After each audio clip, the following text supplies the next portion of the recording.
watch movies, so I just watch the recaps. There he finds a hidden time bomb, to which he immediately opens his briefcase that turns out to be a gadget. The agent carefully disarms the bomb but is interrupted by the presence of another person in the area. The agent pulls his gun and looks for the enemy. Suddenly, the enemy takes him by surprise and lands a shot at the agent. The agent retaliates, but the time bomb is about to explode, so he immediately drops his guard and puts the bomb in the gadget. But just before he could conceal it, the bomb explodes, burning the man's face and knocking him back. The burned agent screams in agony and tries to reach for his other case. The other person finally shows himself to the burning man, but, instead, he helps him reach the other case. The two briefly stare at each other before the other person walks away. The burning man then desperately inputs something in the case and enters it. After the event, the agent finds himself covered with bandages, recovering on a hospital bed. His superiors meet him and commend him for his efforts. They tell him that he should forget about his failed mission and focus on resting and preparing for his last mission. It turns out the person he was trying to catch is a very elusive criminal, known as the Fizzle Bomber. The Fizzle Bomber has had many small attacks, but those were nothing compared to the bomber's grand plan, a massive scale attack in New York somewhere in 1975, killing many people. Despite being told to move on his failed mission, the agent is more determined to stop the Fizzle Bomber one more time. After a couple of rest, the doctor finally removes the agent's bandages, telling him that he will recover sufficiently for his next mission. The doctor further instructs the agent that his recovered face and vocal cords will change drastically due to the injuries he suffered. The agent takes a look at the mirror to see his scarred but different face. The agent acknowledges and accepts his changes. 7 years of rest later, the man's face has finally fully healed. He takes his voice recorder and starts recording his experiences. He explains that he is finally about to deploy for his next and final mission. He further explains the importance of his mission and how it will get them closer to their final destination. While the agent prepares, his superiors give him his weapons and remind him of the rules. They tell him that if he diverts from his mission, it will result in death by lethal injection. The agent agrees to all this, and they give him the case from earlier. After everything is said and done, he departs for his final mission. In a city bar in the middle of the night, the agent works undercover as a bartender, seemingly waiting for someone to arrive. A person in a coat and hat then walks into the bar and immediately orders a drink. The bartender serves the person while subtly trying to make conversation. They talk about the Fizzle Bomber for a short while but immediately escalates into a different conversation. The person reveals himself as a writer, the unmarried mother, and writes confession stories for a living. The bartending man knows about the content he writes and shows him one of the magazines he's been reading. The writer is surprised that a bartending man reads his content because he doesn't fit the demographic.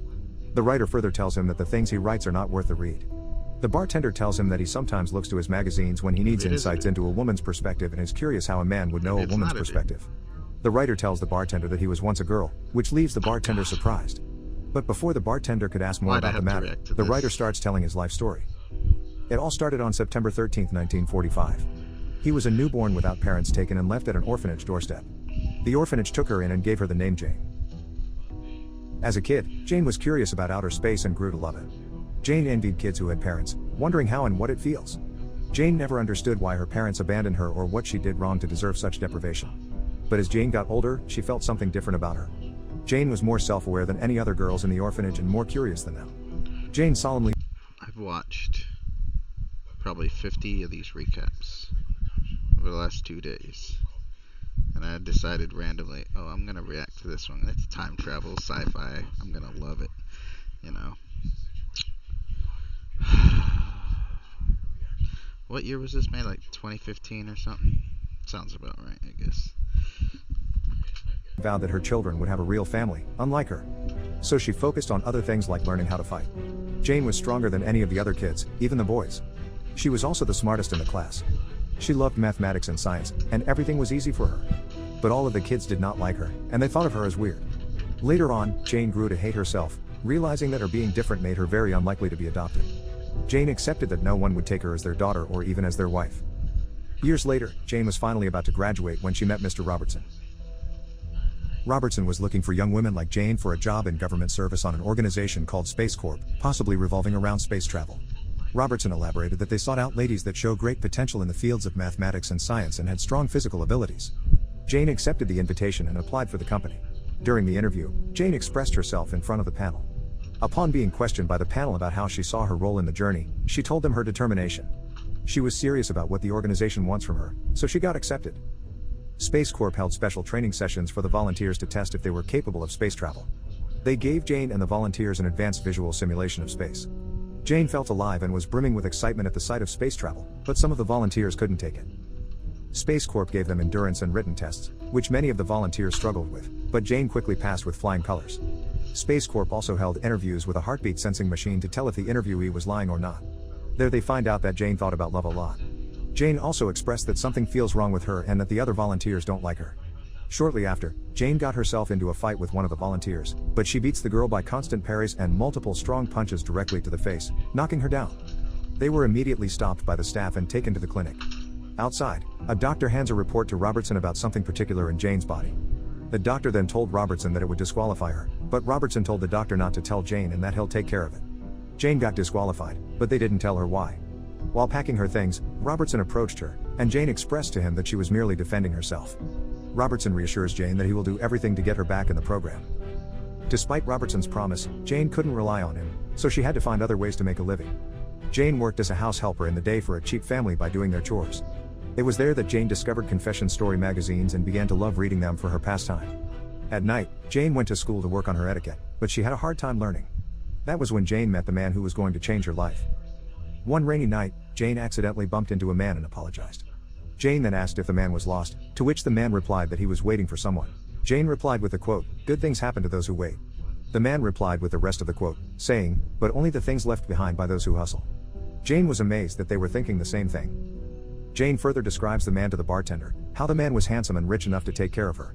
Jane was in love with how the man treated her, and the bartender replies mockingly, seemingly knowing how it ends. Jane asks the bartender if he had ever done something stupid for love, to which the bartender replies that he did, once, and he understands how Jane felt. Jane continues her story, telling the bartender that being with that man was the happiest time of her life. But it only lasted there. The man told Jane to wait at the bench. The man promised Jane that he'd be back. But the man never returned. Jane tells the bartender that she acknowledges the relationship is nothing more than a fling. So she was able to move on quickly and continued hoping to go back to Space Corporation. Then one day, Robertson visited Jane. Robertson told Jane the truth that the organization he was working for was not for space travel. It was a confidential government agency that reshapes wrongdoings and only used Space Corp to find extraordinary people. People who had exceptional abilities, people who had no families, no past and ties to the future, people like Jane. Jane tells the bartender that she didn't understand what the job meant, but she knew it would change her life for the better. Until she realized she was pregnant and Robertson never appeared to her again. It turns out that the mysterious man left Jane with more than just a broken heart, and she thought her future was over. Jane went to a charity ward with other pregnant women, though she felt alone. One night, Jane found herself in agony on an operating table with nurses and doctors, ready to finally let the baby out. In the morning after the operation, Jane woke up, and a doctor came to check in on her. The doctor happily informs the excited Jane that the cesarean was successful and the baby was a healthy little girl. But then everything took a turn when the doctor started to ask Jane if any doctors ever told her about the state of her body. Confused, Jane told him that the doctors never told her anything and that everything was fine. The doctor then explains to Jane that she had two reproductive organs, female and male, inside of her. Despite being underdeveloped, the female set was good enough to develop a baby. Then the doctor tells her that due to excessive bleeding from birth, they were forced to perform a hysterectomy on her, removing her female reproductive organs. However, they were able to reconstruct her successfully, and she was able to develop her male reproductive parts, though she will have to take more surgeries. Jane was shocked by the news, gets teary, and unable to accept what happened. The doctor continues to reassure her that she will be fine. Jane continues to care for her baby daughter, telling her that she was the best thing that ever happened to her. When asked by a nurse about the baby's name, Jane wanted to name her baby after herself. Jane was now very determined to raise the baby properly. However, the baby was kidnapped, taken away from the hospital nursery by an older man. Jane desperately tried everything, but she never found her baby, and they never found the kidnapper. Then there was her other problem. Jane had to undergo 3 major operations and spent 11 months in the hospital to reshape her into a man. Everything made her feel broken, as she was losing herself in the process. Wouldn't it be easier just to do the opposite? I mean, if you can do the one, you can do the other, right? Isn't that the whole point of transgender, whatever? But give them props on how they handled the situation. It's a lot better than I thought it was going to be. I thought it was just going to be, oh, I didn't feel like a woman anymore. 11 months later, Jane looked in the mirror and saw her new self, finally accepting that the girl he once was, is truly gone. Jane tells the bartender that every time he looked at the mirror, it reminded him of the person that ruined his life. Jane desperately tries to re-enlist on Space Corp once more, but to no success.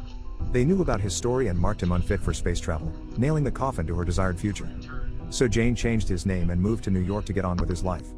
He started trying to make a living, eventually leading to his current career of being the unmarried mother, writing confession stories for a living. Jane concludes the story with that. Strangely enough, the The bartender then asks Jane a question, that if she had the opportunity to kill the man, would she do it? Jane answered that she would, in a heartbeat. So the bartender starts telling Jane that he knows the person and he can make him do it.